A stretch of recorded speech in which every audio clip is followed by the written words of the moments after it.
I'm Liz Kendall with 60 Minutes, and we're here with Catherine and Ashley, two global governance experts who have just seen the clip of the previous interviews. Please tell me what your responses are.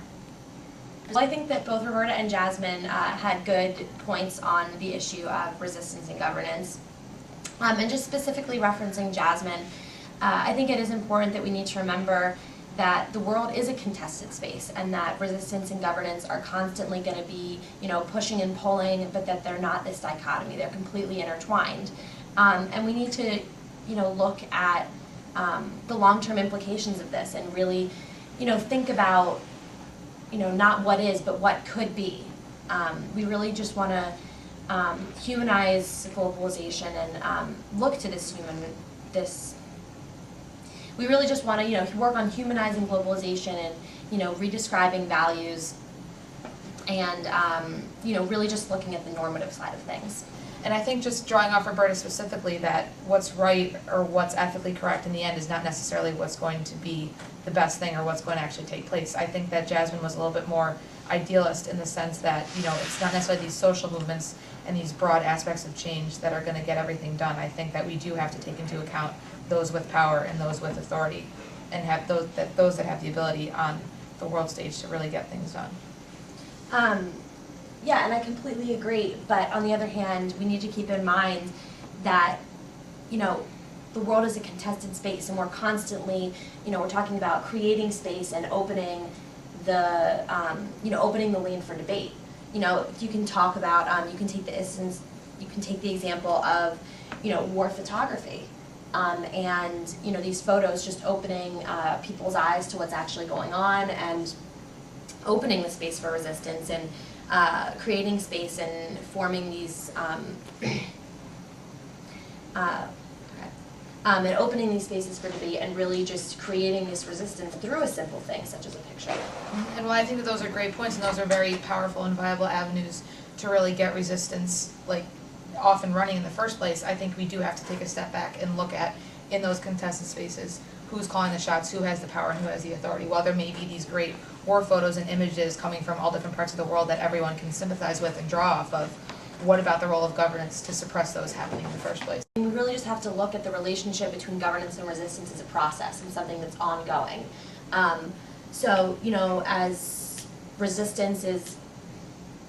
As resistance movements are constantly contesting governance and then governance is responding, really just the main point is you're also opening the way for, just a more democratic world within nations and communities and just the international community in general. The resistance movements are keeping the government in check, and so this relationship, while yes, you have the instances of China where the government may seem to be the one in power, as these resistance movements keep happening and avenues for debate are opening, and the key point is that through these resistance movements, governance is being legitimized. Resistance is leading to more transparency and is making governance accountable for its actions. Mm-hmm. And I think those are good points, but I think that in the long run, global governance is going to have to kind of be shallow if it's going to be somewhat sustainable. And while I think it's great to have these ideals and these promises of democracy, I think that idea of inclusion also implies a sort of exclusion as well. And I think right now what we see in the world, that the United States is really trying to use their power and authority to project their image of democracy in the world, and that's not necessarily the right one or one that everyone's going to buy into. So I kind of still see the power struggle taking place inside these spaces and places of resistance, because in the end I think we're not going to necessarily get this huge consensus on the global scale because we can't even define governance, and we're seeing all these varying degrees and pathways of resistance as well based on who has the power and the authority to make those decisions. Today we saw a normative perspective and a realist perspective on resistance. I think that we can all agree that we have created a contested space right here in the studio today at 60 Minutes. Hi, I'm Mandy Roney. You may know me from TV. Well, the other day I was sitting in my office and something came across my desk, and it was very unsettling.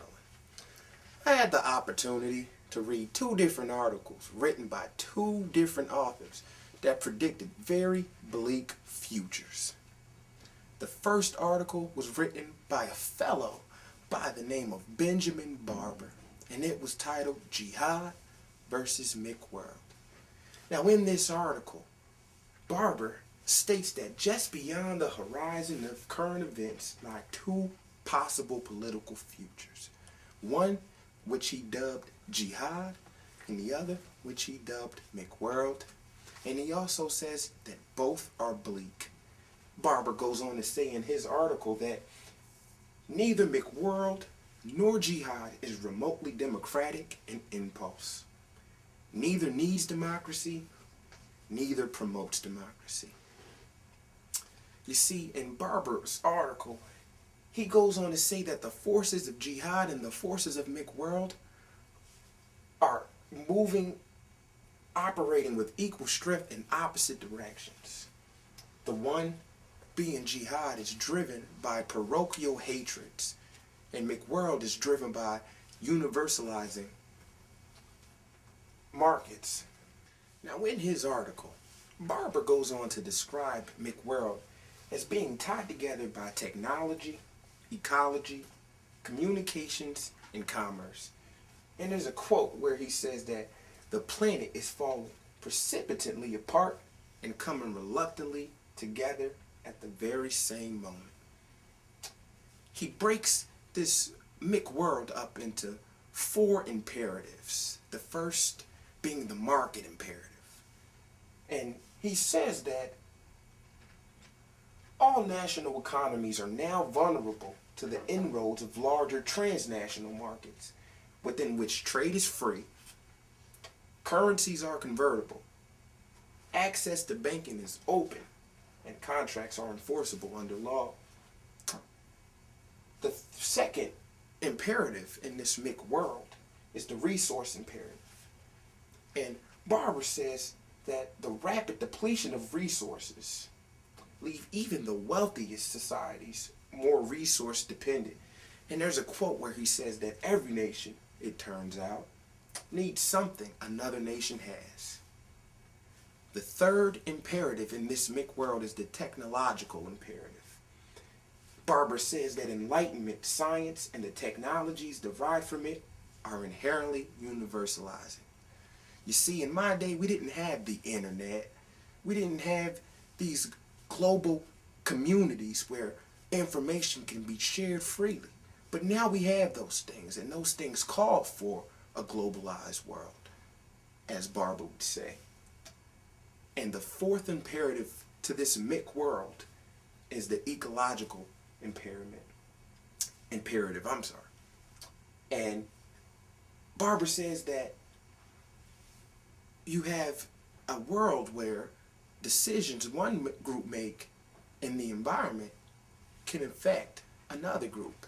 And he says that this ecological consciousness has meant not only greater awareness, but also greater inequality. And each of these four imperatives is transnational, trans-ideological, and transcultural. Now, he pits this McWorld political future up against another one in which he calls jihad. And this jihad has a very different set of virtues than McWorld.